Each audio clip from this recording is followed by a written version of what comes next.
let's come back to agriculture, where Alluvial is currently working to enable over 100,000 farmers across several projects and initiatives in Nigeria, in Kenya, Ghana, Ethiopia, Uganda, and Rwanda, and in Nigeria. For example, Alluvial is supporting women in agriculture with technology and other supports. Dimieari VON Kemedi is the Managing Director and CEO of Alluvial, and he joins me now to discuss some of the latest projects he's working on with other partners. Great to chat with you again on the show tonight, VON. Good to chat to you again. Thank you so much, Basim. Well, thank you. Good to see you. I'm sure, thank you so much for making the studio tonight. Of course, you were on a panel, having a discussion at Alluvial and a few others since around 5 o'clock local time, so we're able to make it here at 7 o'clock here in our studios here there in Abuja. But tell me about this new documentary on women in mechanized agriculture and who your partners are at Alluvial. As you know, a couple of months ago, we worked with 50 women from mostly across the northwest and northeast of the country, actually some other parts of the country as well, providing training in tractor operations for these women. So 50 of them were trained, and today we did the screening of the documentary, which was first shown on CBS and is currently being shown across the world. So we did a screening of this documentary and used the opportunity to discuss some of the key issues around agriculture, particularly mechanized agriculture, and the involvement of women in agriculture. The partners, of course, were MasterCard Foundation, John Deere, and ourselves. Okay, how much is Alluvial putting on the ground in Nigeria, and what challenges are you looking to address for women?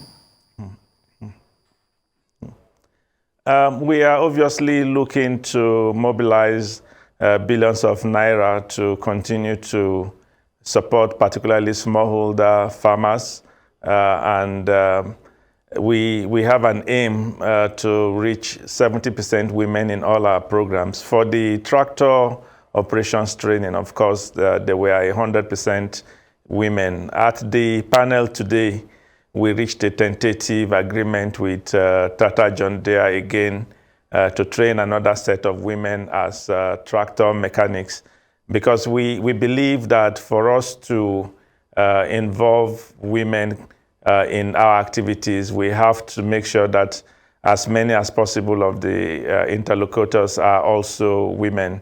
And mechanization is so key to agricultural productivity, which is why we made sure that this training was focused on women. Interesting. But are there issues that are peculiar to women in agriculture in Nigeria and across sub-Saharan Africa? Are there solutions that you and other partners are looking at to bring to the table here? Absolutely. Access to land is a critical challenge. In our experience across the country, we find that there are very few women landowners, and where they have access to land, the land is often not up to 1 hectare. And even 1 hectare really is not, it's not enough to assure the family that they will be taken care of across 1 year, given that we normally in this country and much of sub-Saharan Africa produce only once a year, as opposed to other parts of the world where with the aid of irrigation, people are able to produce at least twice a year. Of course, access to finance is another critical challenge for women. Often many women are undocumented, and what that means is that to access capital is more difficult. And these are some of the issues that are very critical and that we've been addressing in the course of our work. But how much longer do you think, if we go a bit of a wider issues, how much longer do you think the Russia-Ukraine crisis will impact food, farming, and agriculture in sub-Saharan Africa? And do you think women will be more impacted than men when it comes to this particular situation we currently face? You know, Basim, we've always maintained that we as a country and as a continent, we must move from incrementalism and be bolder in our solutions. If we know that we are importing so much of the food we consume and we know that import substitution is critical for our survival as a country and as a continent, then we must know that when we must plan in a bold way. So for instance, 1 hectare per farmer doesn't really make sense because, as I mentioned earlier, the proceeds from 1 hectare farming cannot take care of an average family. So what we need is to have fewer people involved in agriculture, but fully mechanized. And if you ask me what then happens to the other people that are no longer in the farms, I will say that you should go to Apapa. When you go to Apapa, open the containers there. You will see a lot of things in those containers. Those are the other things that will be employing people. Light manufacturing employs a lot more people than primary agriculture. So we need to move our people away from agriculture, mechanize more, make sure that those that are involved in primary cultivation are able to repay the loans they get from financial institutions, and then the financing will naturally flow to these areas of productivity.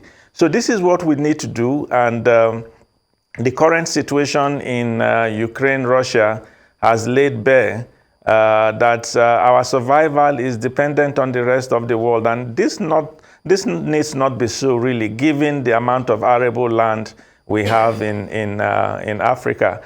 Ukraine is a very small country compared to many of the countries in Africa, and it's really embarrassing that we have had to wait for the United Nations, Russia, and Ukraine to resolve some issues and open up the ports for us to celebrate that food is finally coming. We must produce the food here. It's the first thing we must be able to do before we think of other things. And we must be bold in our vision for making this happen. All right, we thank you for your time tonight on the show and wish you all the best at Alluvial Agriculture. Thank you so much, Dimieari VON Kemedi, the CEO there.